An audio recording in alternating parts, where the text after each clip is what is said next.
لعنت ہے ان پر جو ریاکاری کرے، دکھاوا کرے، مکر و دجل کرے۔ جو کام کرو اللہ کے لیے کرو، چھپ کر کرو۔ بسم اللہ الرحمن الرحیم۔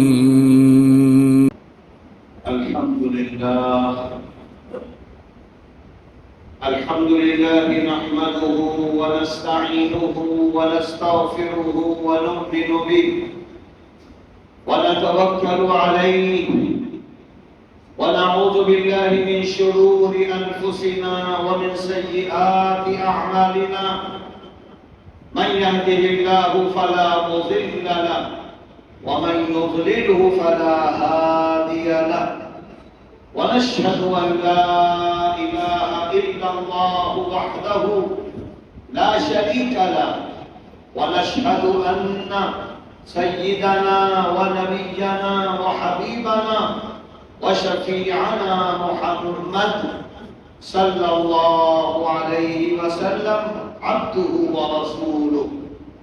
أما بعد فأعوذ بالله من الشيطان الرجيم.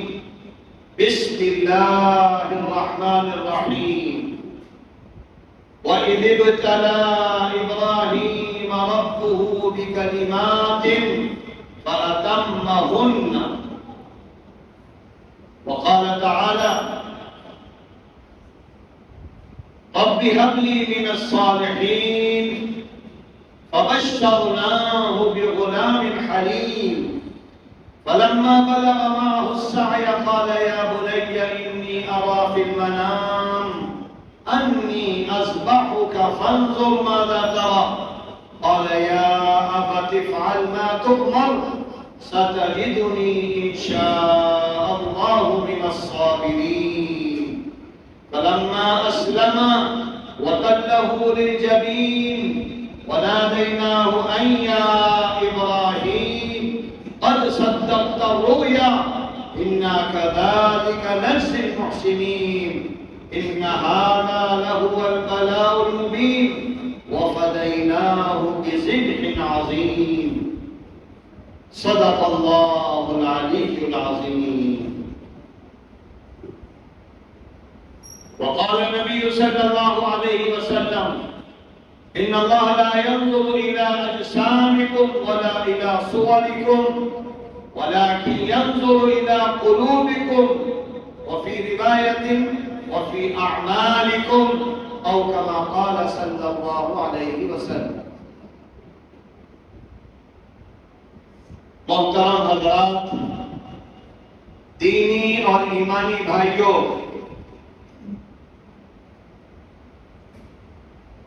اللہ تبارک و تعالی نے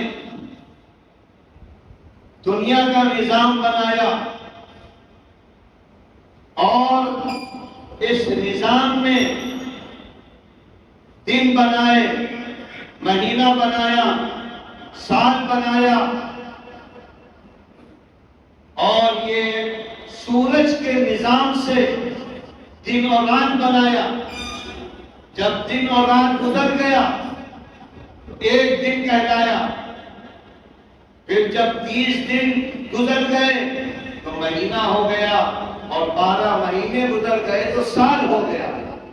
یہ اللہ کا نظام ہے جس کا تذکرہ قرآن میں بھی ہے اور احادیث مبارکہ میں بھی ہے.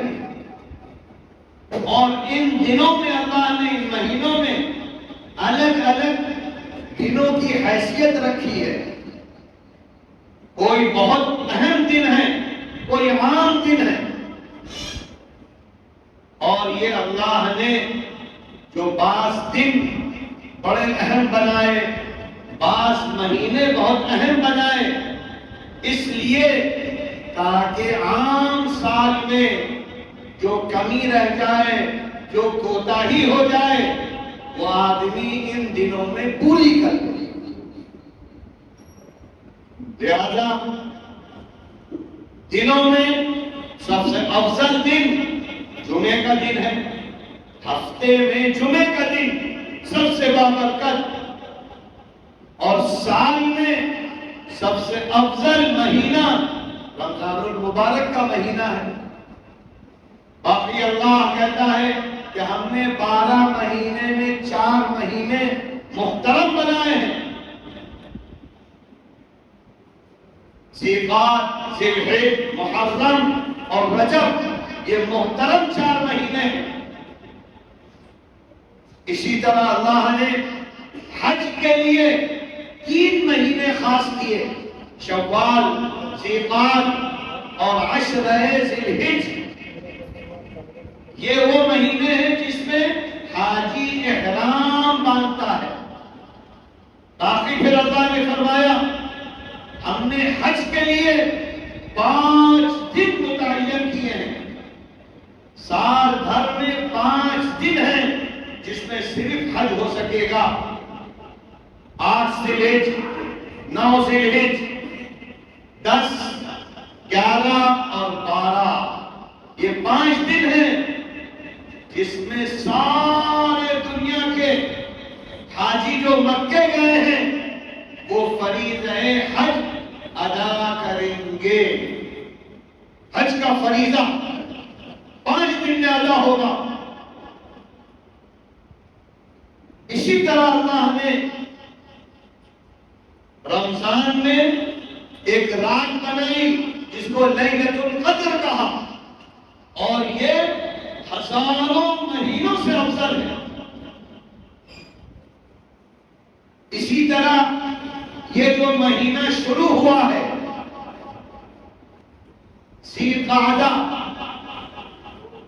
یہ مہینہ شروع ہو گیا اور اس کی 10 راتیں جو شروع کی ہیں، پہلی تاریخ، دوسری، تیسری، چوتھی سے 10 تاریخیں، ان کی اللہ نے قرآن میں قسم کھائی ہے. بڑی عظیم راتیں ہیں. بسم اللہ الرحمن الرحیم، والفجر ولیال عشر. قسم ہے فجر کے وقت کی اور 10 راتوں کی. تو یہ جو راتیں شروع ہوئی ہیں یہ بڑی عظیم راتیں ہیں، بہت بڑی راتیں ہیں. قرآن میں تو کہا گیا کہ اللہ ان کی قسم کھا رہا ہے، اور احادیث میں فرمایا گیا کہ جو ذیقعدہ کی ان راتوں میں عمل کرے گا تو اللہ کے نزدیک سب سے افضل عمل ہے. ذیقعدہ کی راتوں میں زیادہ سے زیادہ عمل کرنا اللہ کو بہت پسند ہے. ذوالحج کی یہ جو راتیں ہیں، ابھی تیسری آج رات ہوگی، یہ جو چل رہی ہے راتیں ذوالحج کی، ان کی قسم بھی اللہ نے کھائی، اور اللہ کے رسول نے فرمایا ذوالحج میں ان راتوں میں جو عبادت کرے گا اللہ کو سب سے زیادہ وہ پسند ہے،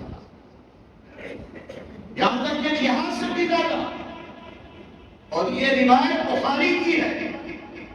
تو اس سے یہ معلوم ہوا کہ یہ جو عید الاضحیٰ کے دن شروع ہوئے ہیں ان کی راتوں میں ہمیں اہتمام کرنا ہے. دن میں روزہ رکھے بہت اچھی بات ہے، لیکن راتوں میں کوتاہی نہ ہو. اور رات شروع ہوتی ہے مغرب سے، سورج غروب ہوا رات شروع ہو گئی، لہذا مغرب سے لے کر صبح صادق تک پوری رات ہے. اس میں ذکر، اذکار، تلاوت قرآن، سنتوں کا اہتمام اور تہجد کا اہتمام. کم سے کم ان 10 راتوں میں تو آدمی تہجد پڑھ لے، اللہ سے لو لگا لے. اور اللہ کے رسول صلی اللہ علیہ وسلم نے فرمایا یہ جو ذوالحج کی نویں رات ہوگی وہ بہت بابرکت ہے. اس میں روزہ رکھنا ایسا ہے گویا کہ 2 سال کے گناہ معاف. ایک پہلا سال جو گزر گیا، ایک آنے والا 2 سال کی عبادت کا ثواب ایک دن روزہ رکھنے کا، جو عرفہ کا دن کہلاتا ہے، لیکن یہاں کے اعتبار سے 9 تاریخ 9 ذی الحجہ جہاں بھی ہوگی وہاں روزہ رکھنا مستحب عمل ہے، اجر و ثواب کا ذریعہ ہے۔ اور یہ جو اللہ نے دن بتائے ہیں، اللہ کے رسول نے بتلائے یا اللہ نے بتلائے، ان دنوں میں جو عمل کیا جاتا ہے وہ عبادت ہے، اور یہ دن ہم نہیں مقرر کر سکتے۔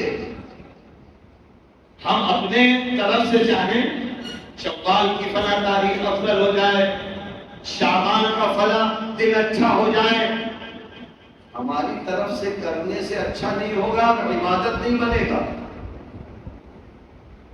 بلکہ احادیث میں آتا ہے کہ جو شخص اپنی طرف سے کوئی دن متعین کر لے اور سمجھے کہ اس میں زیادہ ثواب ہے، اس میں زیادہ صدقہ ہے، تو وہ بدعت ہے، اور بدعت کہتے ہیں گمراہی کو۔ اور اللہ کے رسول فرماتے تھے اے لوگوں بدعت سے بچو، گمراہیوں سے بچو۔ تو اس لیے انسانوں نے جو اپنی طرف سے دن متعین کر لیے، مثلا کسی کا انتقال ہوا تو 3 دن کے بعد تیجا، اور جہاں آدمی مرا ہے سب وہاں جمع ہو کر خوب کھانے کھاتے ہیں۔ یہ 100% بدعت، ناجائز، کہاں سے لیا ہے تم؟ اور اس کے بعد پھر کہتے ہیں 40واں اور پتہ نہیں کیا کیا اپنی طرف سے دن متعین کیے، اور اس کو اجر و ثواب۔ تو اللہ کے رسول فرماتے تھے یہ سب بدعت ہے، گمراہی ہے، ناجائز ہے۔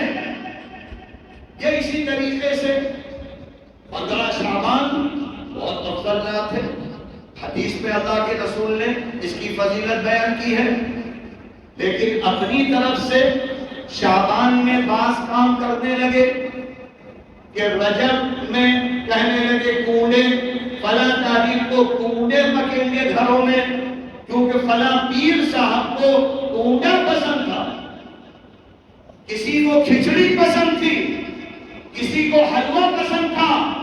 تو دین یہی ہے کیا؟ کرامات پیروں کا یہ دین نہیں ہے، یہ اللہ کا دین ہے، رسول اللہ کا دین ہے۔ لہذا ہمیں دینوں کو اپنے اعتبار سے نہیں بانٹنا ہے۔ جس دن کے بارے میں اللہ نے فضیلت بیان کر دی، جس دن کے بارے میں رسول اللہ نے فرما دیا، وہ بابرکت ہے۔ لہذا یہ جو ذی الحجہ کی راتیں ہیں یہ بابرکت ہیں، قرآن میں تذکرہ ہے، حدیث میں تذکرہ ہے، اس میں ہمیں زیادہ سے زیادہ اچھا عمل کرنا ہے۔ اور یہ جو ذی الحجہ کا مہینہ ہے یہ حضرت ابراہیم سے اس کا بہت تعلق ہے، جو جد امجد تھے، ہم سب کے بڑے انبیاء کے سردار، جن کو اللہ نے بہت آزمایا، گھر میں آزمایا، شہر میں آزمایا، یہاں تک کہ گھر سے وطن سے جیا وطن کر دیے گئے۔ وہ ابراہیم جو اللہ سے لو لگائے رہے، اللہ نے ان کو بارے میں کہا یہ خلیل ہے ہمارا، یہ ہمارا دل کا دوست ہے۔ اور تقریباً 86 سال دعا کرتے رہے۔ 2 بیویاں تھیں، ایک حضرت سارہ، ایک حضرت ہاجرہ۔ 86 سال کے بڑھاپے میں دعا مانگتے مانگتے اللہ نے ایک حسین بچہ دے دیا جس کا نام اسماعیل رکھا گیا، اور مکے میں کہا گیا کہ ان کو آباد کرو تاکہ مکہ ان کے ذریعے آباد ہو۔